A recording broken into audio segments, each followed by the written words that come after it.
So Amy, you've been a family and a friend for a lot of years. We've had you at the school since the kids were tiny. Yeah. And here you are, it's your last year Yeah. at St. Thomas, and we asked you kind of timidly if you would become our co-chair for our auction, and why in the world did you say yes? Well, if you knew you and Betsy, you would realize nobody can really say no to the two of you. You're pretty much a powerhouse. But no, I said yes because I love St. Thomas. I love our school, I love our parish, I love our families, and I love the kids. And I'm actually devastated this is my last year at St. Thomas. I mean, not devastated that I'm gonna have another baby, but still. I mean, Madeline's 20 now, you nurtured her through her whole childhood, and JT started at St. Thomas when he was 3 years old. So I just feel like it's the least I can do to give back in this way, and chair this event. It's been over 10 years since I've been a co-chair, so I guess it's about my turn again. And I just remember that it really makes a difference. We're not like other schools. We're not sending home order forms every other week for, things that nobody needs. We're not asking parents and grandparents to buy things every other month, and support our school. We support our school through this auction. Like, this is our one fundraiser. It's so important. And it doesn't just go for extra things for our school.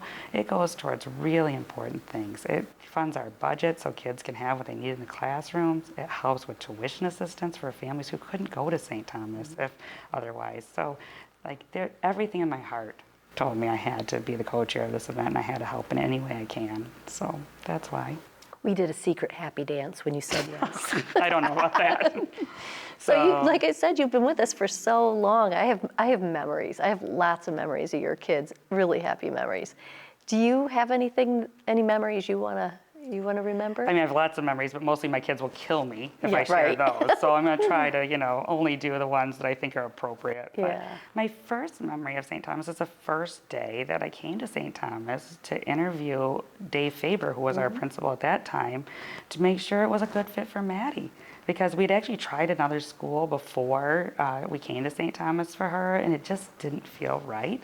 So we went, we met with Dave, we spent a long time in the office, we toured the school, we looked in some classrooms, and at the end we walked out and we just knew St. Thomas is where we belonged. So when we say you belong here, I know that's true, because every year, every day, I have my kids and I have been at St. Thomas, I have known we belonged. We belong to St. Thomas, we belong to the community, we belong to the family of St. Thomas. You've been there for me through thick and thin. It didn't matter what. Even if it was I was late because I was with a hospice patient and somebody had to entertain my kids before you were the after-school director. Let's talk about that. Okay. Well, it's a temporary thing, I'm sure. Yeah. But I'm just saying, no matter what the challenge has been, you guys have been there for us. And the very first day that JT started at St. Thomas, the day he turned 3 years old. The day. I really wanted him to start a couple weeks early, but Dave said he couldn't. So we waited till he turned 3. And then I went in and before that and met with Betsy and the preschool teachers and said, okay, here's the challenge. He has a lot of food allergies. This is super scary for me to give you my baby. Are you sure it's going to be okay? And every step of the way, they reassured me that it would be. And it didn't matter what challenges a child has, they belong at St. Thomas, because everybody will rally around them and make sure they are safe, they are cared for, they are loved. And I felt that every single day. So it's going to be really hard for me to leave. Well, I could arrange that he doesn't make it into high school. No. Let's not go that far. Okay. But, yeah. So this year, we've got a record number of new families, which I'm sure all of our schools do. And, it's so hard because we were distant for so long.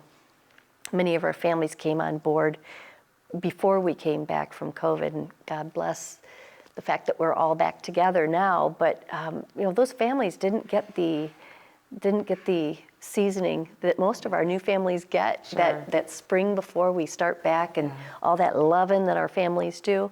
What would you say to those new families that are maybe watching this right now, coming to St. Thomas, just starting their time with us? Is there any message you would give them? I mean, I think that it's quite a statement that families have chosen to come to St. Thomas during this really challenging time. That's true. So they've either heard from somebody who is at St. Thomas or has been at St. Thomas what a special place it is.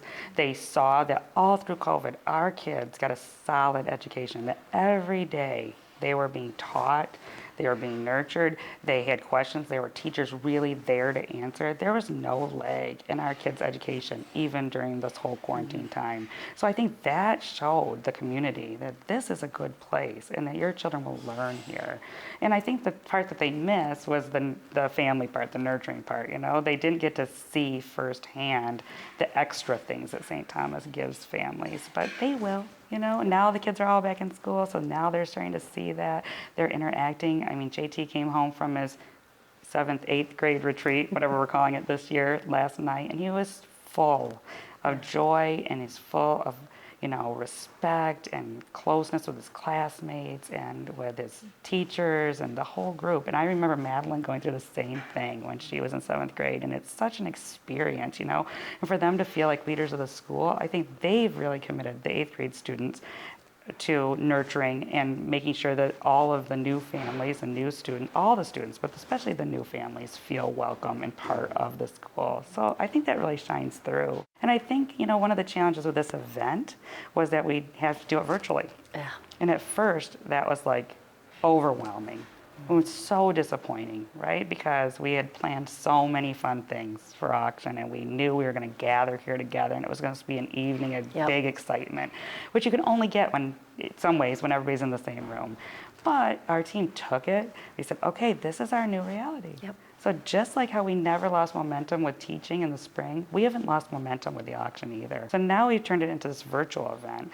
And in some ways, I think it's even given us more of an audience. We can reach more people. We were limited to how many people could be in the room, in the restaurant. And now we have the ability to reach anyone all over the world, outside of these walls. So we're not just contained to these walls in this room.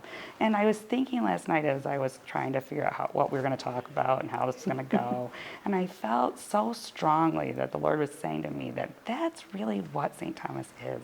It's a community that goes beyond the walls. So our kids learn so much in the school building, right? They learn so much in the classroom, so much in the church, at Mass, and all those things. But it's really what they take from that building and they learn within those walls, they take it out into the whole world. So just like we're taking this event to the whole world, our kids, our students are then able to take their knowledge, their, you know, a surety that they belong, not only to St. Thomas, but to God, and they're his children, and they're able to go out and share those beliefs with others and make sure that other people feel like they belong and that they're part of the community. And I think that that's a really special gift. So as hard as this was and as different as it is, I really just think we'll be able to reach so many more people. And I think that we can tie that back in to what our students are doing every day. Amy, thank you so much for all that you've done for us and just for being such a wonderful mom and being such a tight part of our community and being willing to give this time during this really crazy time in our world to dedicating your efforts and your talents to this auction. And it isn't just an auction. We both know that. No, it's It is so not. much more than an auction. It's not about the money. It's about the community, and it's about furthering what it is that we believe we're doing our ministry for our kids. So No, it really is. Thank But we you. do need the money. So let's not forget that part. well, no, We we'll never are forget here that to raise part. some money, Susie. Right. So let's do that too. But Right, let's do that. Let's do that too. Yeah. So thank you. All right. Thank you, Susie.